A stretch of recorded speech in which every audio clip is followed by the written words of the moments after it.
आईनी तरामीम हुकूमत जाल है, जल्दबाजी से लग रहा है जैसे अदालत पर कब्जा करना चाहते हैं। पार्लिमान की खसूसी कमेटी में मंजूर मसौदे की तफसीलात जो सामने आ चुकी हैं जी।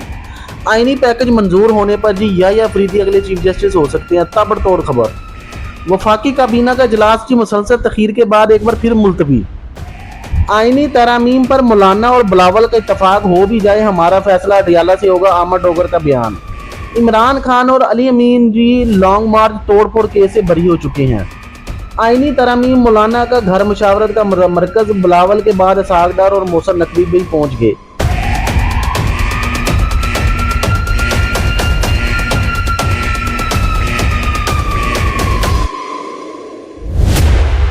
बिस्मिल्लाहिर्रहमानिर्रहीम, अस्सलाम वालेकुम। मेरा नाम है सैयद हारून अरशद और आप देख रहे हैं न्यूज विद हारून चैनल को। जितने भी पिछले 12 घंटे में जो खबरें डेवलप हुई हैं उन पे जो है तफसीलन बहस करते हैं। आईनी तरामीम हुकूमती जाल है, जी हाँ जी। अमीर जमाते इस्लामी जो है जी भाई फरमा रहे हैं जी, हाफिज नईम साहब ने कहा है कि आईनी तरामीम हुकूमती जाल है जिसमें किसी को नहीं फंसना चाहिए। और न्यूज़ विद हारून से गुफ्तगू करते हुए उन्होंने कहा कि हाफिज नईमुर रहमान का कहना था कि अगर आईनी अदालत और अदालती इस्लाहात इतनी ज़रूरी हैं तो 25 अक्टूबर के बाद लाए ना, क्यों नहीं ला रहे?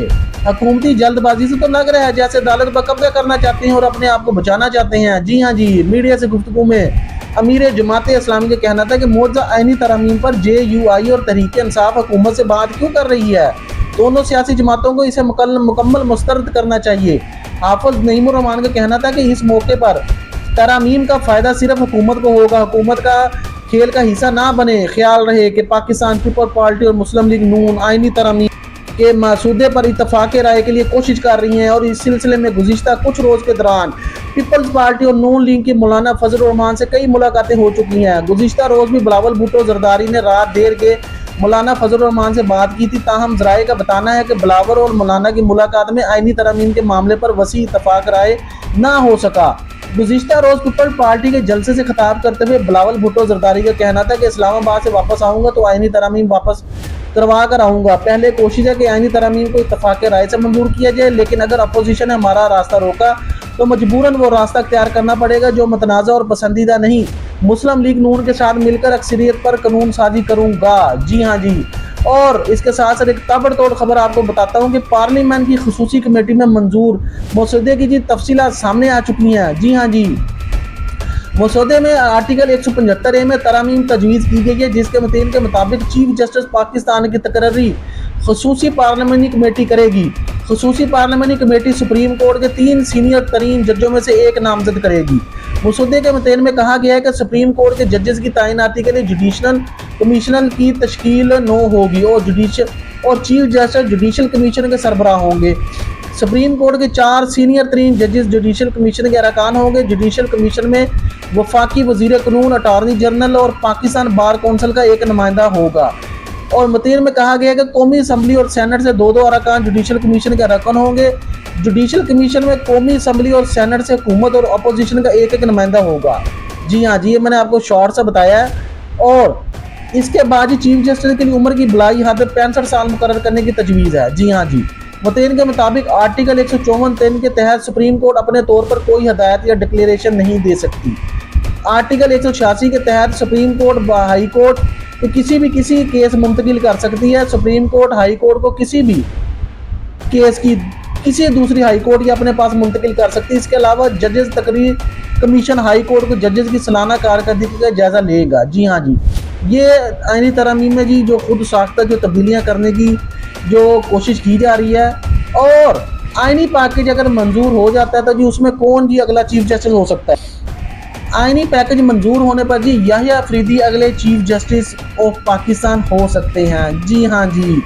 इस्लामाबाद पार्लियामेंट्री कमेटी की जानिब से जुम्मे को मुतफ़िक़ा तौर पर मंजूर किया जाने वाला आईनी पैकेज पार्लियामेंट से मंजूर होने की सूरत में जस्टिस याह्या अफरीदी को मुमकिन तौर पर पाकिस्तान का आइंदा चीफ जस्टिस मुकर्रर किया जा सकता है, क्योंकि मंसूर अली शाह जो है जी वो उनके मिजाज के मुताबिक नहीं है नून लीग के, तो ज़ाहिर बात है अब याह्या अफरीदी ही जो है चीफ जस्टिस मुकर्रर होंगे अगर ये खुद साख्ता जो है ये अगर आइन को मंजूर किया गया। तो सरकारी अरकान पार्लियामेंट में से ज़राए ने न्यूज़ विद हारून को बताया कि आइंदा चंद रोज में तरमीमी पैकेज मंजूर होने के बाद हुकूमत और इसके इत्तेहादी जस्टिस याह्या अफरीदी को जस्टिस पाकिस्तान मुकर्रर कर सकते हैं और मौजूदा चीफ जस्टिस काजी फाइज ईसा की रिटायरमेंट के बाद चीफ जस्टिस के ओहदे के लिए जिन 3 सीनियर तरीन जजेस के नामों पर गौर किया जाएगा उनमें से जस्टिस मंसूर अली शाह, जस्टिस मुनीब अख्तर और जस्टिस याह्या अफरीदी शामिल हैं।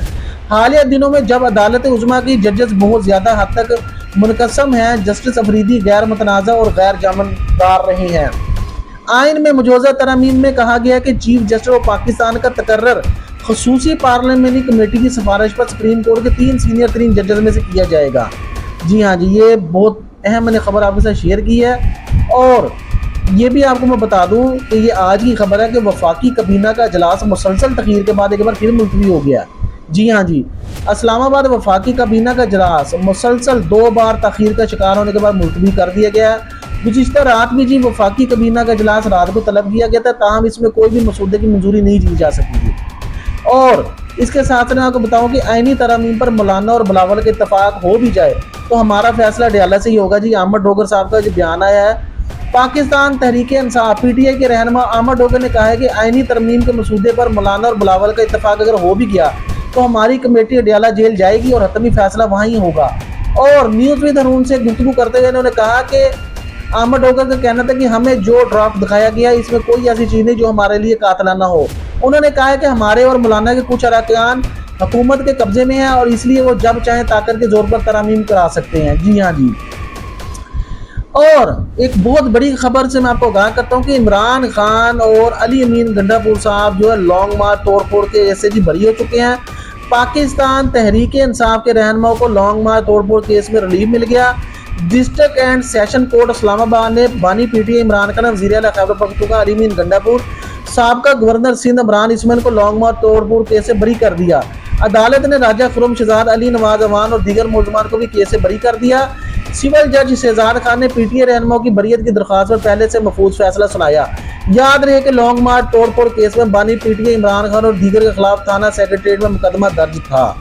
जी हाँ जी, और एक और आपको अहम खबर से बताता हूँ कि ऐनी तरमीम के लिए मौलाना का घर जी मुशावरत का मरकज़ बना हुआ है। बिलावल, असाग डार और मोहसिन नकवी जो है उनका आना जाना लगा हुआ है और अब भी वो मौके पर पहुंचे हुए हैं। और पीपल पार्टी के चेयरमैन बिलावल भुट्टो जरदारी और मौलाना फजल रहमान से मुलाकात के लिए इनकी रहायशगाह पहुंचे, जबकि इससे पहले PTI का वफद भी मौलाना से मुलाकात करने पहुंचा था।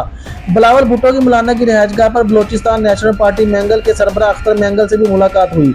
मौलाना फजल रहमान की रहायशगाह अम्मा से पहले बिलावल भुट्टो जरदारी की क़यादत में पीपल पार्टी के वफद ने वज़ीर आज़म हाउस वज़ीर शहबाज शरीफ से मुलाकात की, जिसमें मौजूदा सियासी सूरत में तबादला ख्याल और मुशावरत की थी। जी हाँ जी, ये सारी सूरत हाल है जी जो मुल्क में जी पिछले 12 घंटों में डेवलप हुई है, जिस पर मैंने आपको तफसीलन जो है बयान बताया है। अगर आप चैनल पर नहीं है तो चैनल को सब्सक्राइब करें, वीडियो को लाइक शेयर लाजमी कर दिया करें।